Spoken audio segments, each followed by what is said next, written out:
आगे चलते हुए युवक एक नदी के किनारे पहुंचा, जहां एक बूढ़ा नाविक था।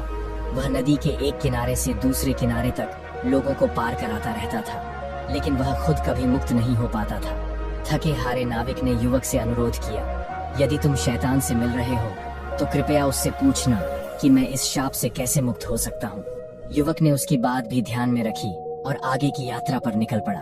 आखिरकार युवक शैतान के महल तक पहुंच गया। महल में प्रवेश करना असंभव था, लेकिन सौभाग्य से वहां उसे शैतान की मां मिल गई। वह एक दयालु महिला थी और जब उसने युवक की कहानी सुनी तो उसे उस पर दया आ गई। शैतान की मां ने कहा, यदि शैतान ने तुम्हें देख लिया तो वह तुम्हें मार डालेगा। मैं तुम्हारी मदद कर सकती हूँ, लेकिन तुम्हें चुपचाप रहना होगा। युवक ने सहमति में सिर हिलाया। तब शैतान की मां ने उसे एक पोटली में छिपा दिया। रात होते ही जब शैतान गहरी नींद में चला गया तो उसकी मां ने उसका सिर अपनी गोद में रखा और धीरे धीरे उसके बाल सहलाने लगी। फिर उसने उसके सिर से एक सोने का बाल निकाल लिया। शैतान करवट बदल कर जागा और गुस्से से बोला, मेरे बाल क्यों खींचे? उसकी मां ने मुस्कुराकर कहा, बस ऐसे ही, लेकिन मुझे एक सवाल का जवाब चाहिए। एक गांव का कुआं सूख गया है, उसका पानी कैसे लौट सकता है? शैतान ने ऊँघते हुए जवाब दिया, कुएं में एक मेंढक बैठा है, जब तक उसे निकाला नहीं जाएगा पानी वापस नहीं आएगा। शैतान फिर सो गया। उसकी मां ने दूसरा सोने का बाल खींच लिया। शैतान गुस्से में उठ बैठा। अब क्या हुआ? उसकी मां ने कहा, बस एक और सवाल। एक राजा का पेड़ जो सोने के सेब देता था, वह क्यों सूख गया? शैतान ने जवाब दिया, पेड़ की जड़ों में एक चूहा छिपा है, जब तक उसे हटाया नहीं जाएगा पेड़ फिर से हरा नहीं होगा। फिर शैतान वापस सो गया। उसकी मां ने तीसरा सोने का बाल खींच लिया। शैतान फिर से उठा और चिल्लाया, अब क्यों खींचा? उसकी मां ने कहा, मुझे एक आखिरी सवाल का जवाब चाहिए।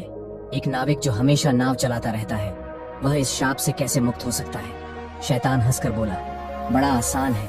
अगली बार जब कोई यात्री उसकी नाव में बैठे तो उसे चप्पू पकड़ा दे और खुद किनारे कूद जाए। फिर यात्री इस श्राप का शिकार हो जाएगा और नाविक आजाद हो जाएगा। इतना कहकर शैतान फिर से सो गया। उसकी मां ने युवक को पोटली से बाहर निकाला और उसे तीनों सोने के बाल और सभी सवालों के जवाब दे दिए। युवक ने शैतान की मां का आभार व्यक्त किया और तुरंत राजा के महल की ओर वापस लौट पड़ा। युवक शैतान के महल से सफलतापूर्वक लौट रहा था। रास्ते में वह पहले उस नाविक के पास पहुंचा जिसने अपनी मुक्ति का उपाय पूछा था। युवक ने उसे शैतान का उत्तर बताया, जब अगला यात्री नाव में बैठे तो उसे चप्पू पकड़ा दो और खुद किनारे कूद जाओ, तब तुम आजाद हो जाओगे। नाविक बहुत खुश हुआ और इनाम स्वरूप युवक को एक बड़ी थैली भरकर सोने के सिक्के दे दिए। इसके बाद युवक उस राजा के महल पहुंचा जिसके सोने के सेब वाला पेड़ सूख गया था। उसने राजा से कहा, पेड़ की जड़ों में एक चूहा छिपा है, जब तुम उसे निकाल दोगे तो पेड़ फिर से हरा भरा हो जाएगा और सोने के सेब देने लगेगा। राजा ने तुरंत अपने सेवकों से चूहा निकलवाया और देखते ही देखते पेड़ फिर से हरा हो गया। प्रसन्न होकर राजा ने युवक को बहुत सा सोना और गहने दिए। आखिर में युवक उस गांव पहुंचा जहां कुआं सूख गया था। ग्रामीणों से कहा, कुएं में एक मेंढक बैठा है, जब उसे बाहर निकाला जाएगा तो पानी फिर से आ जाएगा। गांव वालों ने कुएं में झांका और सचमुच वहां एक बड़ा मेंढक मिला। जैसे ही उसे बाहर निकाला गया, कुएं में पानी भरने लगा। खुशी से झूमते गांव वालों ने युवक को बहुमूल्य उपहार दिए। अब युवक ढेर सारे धन और शैतान के 3 सोने के बाल लेकर राजा के महल पहुंचा। उसने राजा को बाल सौंपे। राजा आश्चर्यचकित और निराश था कि युवक न केवल जीवित लौट आया, बल्कि अब वह बहुत अमीर भी हो चुका था। राजा ने जब युवक को सकुशल लौटते हुए देखा और उसके पास शैतान के 3 सोने के बाल पाए तो वह अचंभित रह गया। उसने सोचा था कि यह कार्य असंभव होगा, लेकिन युवक ने न केवल शर्त पूरी कर ली थी, बल्कि अपनी बुद्धिमानी से ढेर सारा धन भी अर्जित कर लिया था। राजा को अब कोई बहाना नहीं सूझा। वह चाहकर भी युवक को अपना दामाद मानने से इनकार नहीं कर सकता था। राजकुमारी अपने पति से मिलकर बहुत खुश हुई।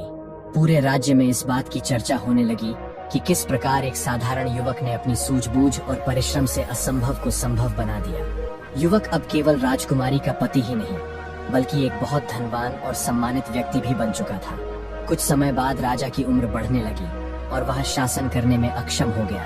प्रजा ने मांग की कि युवक को राजा बनाया जाए, क्योंकि उसने अपनी बुद्धिमत्ता और साहस से सिद्ध कर दिया था कि वह एक योग्य शासक होगा।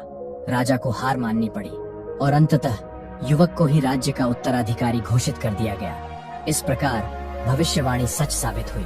वह गरीब युवक, जिसे राजा ने कई बार मारने की योजना बनाई थी, अंत में राजा बन ही गया। इस कहानी से हमें यह सीख मिलती है कि परिश्रम, बुद्धिमानी और भाग्य के बल पर कोई भी कठिनाई पार की जा सकती है।